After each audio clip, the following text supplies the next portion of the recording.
उत्तर प्रदेश की सियासत में कुछ विधानसभा सीटें ऐसी होती हैं जहां चुनाव सिर्फ जातीय समीकरणों और जीत हार तक सीमित नहीं रहता, बल्कि धार्मिक आस्था और राजनीतिक प्रतिष्ठा भी दांव पर लगी होती है। आज एक ऐसी ही सीट की बात करेंगे, सीतापुर की मिश्रक विधानसभा सीट, जहां एक तरफ देश की प्रमुख तीर्थ नगरी नैमिषारण्य है तो दूसरी तरफ दलित वोट बैंक और दो प्रमुख नेताओं के बीच लंबे वक्त से चली आ रही सियासी टक्कर। मिश्रक के सियासत में पिछले दो चुनाव में बीजेपी के रामकृष्ण का दबदबा दिखता है, जबकि समाजवादी पार्टी के पूर्व विधायक रामपाल राजवंशी उनके सबसे बड़े सियासी प्रतिद्वंदी बने हुए हैं। अब 2027 में क्या होने वाला, क्या बीजेपी अपनी इस सीट को बचाने में कामयाब होगी, हैट्रिक लगाएगी, या समाजवादी पार्टी के सामने एक दशक के बाद सत्ता में वापसी का जो सवाल है वो उसमें पास हो जाएगी। नैमिषारण्य कॉरिडोर और बाकी जो यहाँ पर समस्याएं, चाहे खाद की हो, चाहे विधायक के परिवार को लेकर स्थानीय नाराजगी के दावे हों, इन सब ने चुनावी माहौल को जो काफी दिलचस्प किया है। तो क्या यहाँ पर होने वाला है, आज हम बात करेंगे कि किस तरह से बीजेपी का किला समाजवादी भेदने की कोशिश में क्या है मिश्रिक विधानसभा का सियासी गणित। नमस्कार, आप देख रहे हैं यूपी किसका और आपके साथ मैं हूं सुषमा। मिश्रिक विधानसभा सीट का मौजूदा स्वरूप अगर आप देखें तो 2008 के परिसीमन के बाद ही सामने आया। इससे पहले इस इलाके का बड़ा हिस्सा मछरेटा विधानसभा सीट में शामिल था और मछरेटा विधानसभा करीब 60 साल तक अस्तित्व में रही, लेकिन परिसीमन के बाद इसका सबसे ज्यादा हिस्सा मिश्रिक विधानसभा में आया। और जब यहाँ पर 2012 में पहली दफा चुनाव हुआ तो समाजवादी पार्टी के रामपाल राजवंशी ने जीत दर्ज की, लेकिन 17 में सियासी तस्वीर बदल जाती है। बीजेपी के रामकृष्ण यहाँ पर चुनाव जीतते हैं, समाजवादी पार्टी से ये सीट छीन लेते हैं और 2022 में फिर से बीजेपी जब उन पर भरोसा जताती है तो दोबारा से वो यहाँ पर जीत दर्ज करते हैं, यानी कि सीट पर अपना कब्जा बरकरार रखते हैं। यानी पिछले दो विधानसभा चुनाव से मिश्रिक में बीजेपी का दबदबा है, जबकि समाजवादी पार्टी के रामपाल राजवंशी लगातार बीजेपी के सामने चुनौती पेश कर रहे हैं। मिश्रिक विधानसभा की सबसे बड़ी खासियत अगर हम देखें तो यहाँ के आस्था की जो बात है वो सबसे बड़ी नैमिषारण्य, अयोध्या, काशी और मथुरा की तरह नैमिषारण्य भी धार्मिक और आध्यात्मिक दृष्टि से बेहद अहम माना जाता है। सरकार की ओर से नैमिषारण्य को ड्रीम प्रोजेक्ट के तौर पर विकसित करने की कोशिश भी की जा रही है। नैमिषारण्य कॉरिडोर की शुरुआत भी इसी दिशा में एक बहुत बड़ा कदम मानी जा रही है और यही वजह है कि 2027 के चुनाव में नैमिषारण्य का विकास और धार्मिक पर्यटन बड़ा चुनावी मुद्दा बन सकता है। बीजेपी के लिए यह इलाका सिर्फ एक विधानसभा सीट नहीं बल्कि धार्मिक आस्था और सरकार के विकास मॉडल से जुड़ी राजनीतिक प्रतिष्ठा का सवाल भी इस वजह से जरूर है। मौजूदा विधायक रामकृष्ण लगातार 2 बार चुनाव जीते, जैसा कि हमने आपको बताया। उनके तमाम समर्थक कहते हैं कि विकास कार्य बड़ी तेजी से हुए हैं, ये एक बड़ी उपलब्धि है उनके लिए।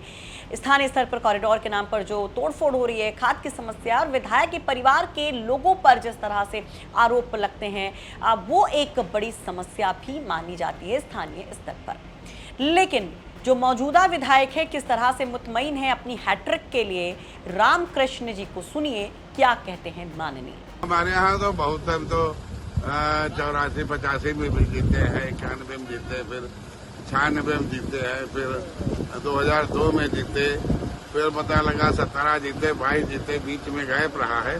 हम तो जनता का काम है, जनता की सेवा करने वाला, हम विधायक के रूप में कभी नहीं रहे, इसलिए हमको हर व्यक्ति, हर समाज का व्यक्ति चाहे जहाँ हम लड़े होंगे हमको जिताने का काम करता है। जहाँ विकास के मामले में हो, जहाँ सीता नैमिष क्षेत्र में बैलगाड़ी से लोग जाते थे नैमिषारण्य मिश्री को, आज वहाँ पर हेलीपैड बनकर तैयार हो गया है। पुलों का जाल बिछा, जहाँ जहाँ नदियाँ थी पुल पर जाल बन गया है, पुल बन गए हैं। अभी सड़कों का हमने जाल बिछवा दिया है, चौड़ी चौड़ी सड़कें नैमिष होता है पूरे क्षेत्र भर में। और बिजली की भी व्यवस्था जहाँ कमी थी, बिजली के लिए पावर हाउस पतौजा बनवाया। अभी एक पुल की और कमी थी जो बरेठी है गोमती नदी पर, वो फिर मंजूर होकर आ गया। हम लोग शनिवार को उसका भूमि पूजन करेंगे। तो भैया अब काम की पूजा होगी। मैं आपके माध्यम से मैं कहता हूँ जनता से, कार्यकर्ताओं से, जो काम करने वाले व्यक्ति की पूजा हो, जो आपके घर और आपको मजबूती देने का काम करे, उसके साथ रहना चाहिए।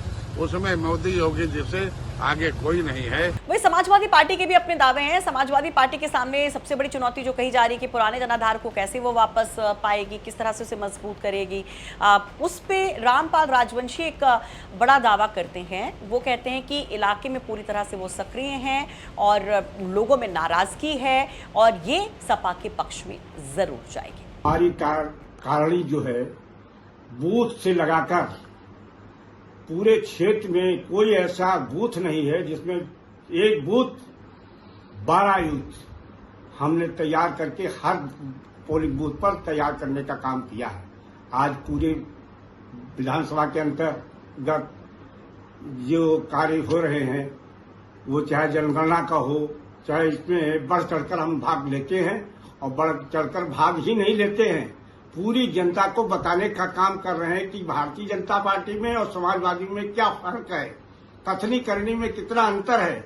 ये सब लेकर हम पूरी तैयारी किए हैं और यह चुनाव नहीं हम ही नहीं जीतेंगे, पूरे उत्तर प्रदेश के अंदर आज समाजवादी की सरकार 2027 बनेगी और हम लोग, जनता हमारे साथ है। जनता पूरी तरीके से जान चुकी है ये झूठे मक्कार बेईमान, खाद नहीं मिलती है, बीज नहीं मिलती है, कह रहे थे किसानों की आय दूनी करेंगे, कहीं कुछ नहीं किया है। इसलिए जनता ऊब चुकी है भारतीय जनता पार्टी से और ऊब कर और समाजवादी को दोबारा पुनः सरकार में माननीय अखिलेश यादव को लाना चाहती है। इसलिए हम उसी तैयारी में अपना कार्य कर रहे हैं। तो ये अपने अपने दावे हैं, लेकिन जातीय समीकरण क्या कहते हैं उस पर नजर डालते हैं। मिश्रिक विधानसभा सीट जो है अनुसूचित जाति के लिए आरक्षित है और यहाँ दलित वोटर चुनावी समीकरण में सबसे अहम भूमिका निभाते हैं और जो आंकड़े मिलते हैं उसके मुताबिक पासी और जाटव वोटर्स की संख्या सबसे ज्यादा है। इसके अलावा ब्राह्मण और मुस्लिम मतदाता भी कई सीटों पर चुनावी नतीजों को प्रभावित करने की स्थिति में माने जाते हैं। चलिए हम आपको ग्राफिक्स के जरिए दिखाते हैं कि किस तरह का सामाजिक ताना बाना मिश्रित विधानसभा में है। यहाँ पर पासी वोटर लगभग 65,000 हैं, जाटव वोटर लगभग 60,000 हैं, ब्राह्मण वोटर लगभग 35,000 हैं, कुर्मी वोटर लगभग 20,000 है, ठाकुर लगभग 15,000 बताए जाते हैं, मुस्लिम वोटर लगभग 15,000, यादव वोटर लगभग 15,000, तेली वोटर लगभग 9,000, कश्यप वोटर लगभग 9,000, निषाद कुमार नाई लगभग 10,000 और बनिया और बाकी वोटर्स लगभग 20,000 बताए जाते हैं। यानी मिश्रिक में किसी भी राजनीतिक दल के लिए सिर्फ अपने कोर वोट बैंक के भरोसे चुनाव जीतना आसान नहीं है। पासी और जाटव जैसे बड़े सामाजिक समूहों के साथ ब्राह्मण, कुर्मी, मुस्लिम और दूसरी जातियों का समर्थन भी चुनावी नतीजे पर असर डाल सकता है।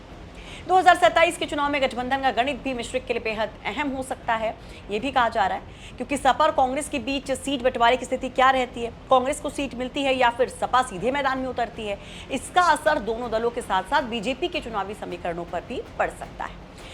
खासकर अगर मुकाबला त्रिकोणीय होता है तो वोटों का बंटवारा चुनाव का पूरा गणित बदल सकता है।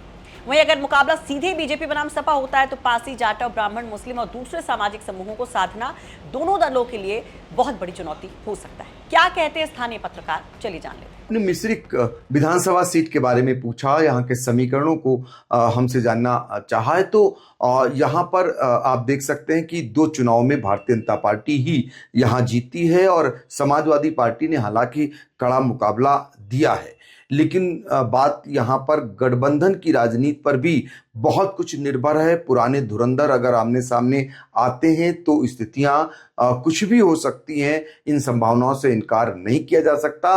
लेकिन यहाँ पर समाजवादी पार्टी और कांग्रेस का गठबंधन एक तरफ होने की जो संभावना है, दूसरी तरफ भारतीय जनता पार्टी और सुभाषपा लड़ती है, तो समीकरण उलटफेर हो सकते, यानी बहुत कुछ बदला हुआ परिदृश्य नजर आ सकता। कहने का मतलब है इन गठबंधनों के जरिए किस पार्टी को जीत मिल सकती है, अभी जल्दबाजी होगा कहना, चूंकि इस बार और भी दल चुनाव लड़ेंगे, वो किसके लिए वोट काटेंगे या किसको फायदा पहुंचाएंगे, ये धीरे धीरे स्थिति स्पष्ट हो पाएगी।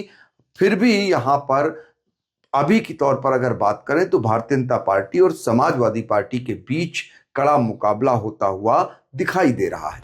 तो नैमिषारण्य की धार्मिक पहचान, बीजेपी के 2 लगातार चुनावों की जीत, रामपाल राजवंशी की सियासी चुनौती और पासी, जाटव समेत दूसरे सामाजिक समूहों का बड़ा वोट बैंक। मिश्रिक में 2027 का चुनाव कई सवालों का जवाब देगा। क्या बीजेपी रामकृष्ण के चेहरे और विकास के दावों के दम पर हैट्रिक लगाएगी? क्या रामपाल राजवंशी सपा के पुराने किले को फिर से खड़ा कर पाएंगे या फिर कोई नया चेहरा और नया गठबंधन इस पूरे सियासी समीकरण को बदलेगा। फिलहाल इतना तय है कि मशरिक में 2027 की लड़ाई सिर्फ 2 उम्मीदवारों के बीच नहीं बल्कि नैमिषारण्य विकास, जातीय समीकरण और राजनीतिक संगठन की ताकत के बीच भी होगी। वैसे इस पर आप क्या कहेंगे? कमेंट बॉक्स में अपनी राय जरूर रखें। ये रिपोर्ट तैयार करने में हमारी मदद की है सीतापुर से हमारे सहयोगी अरविंद मोहन ने।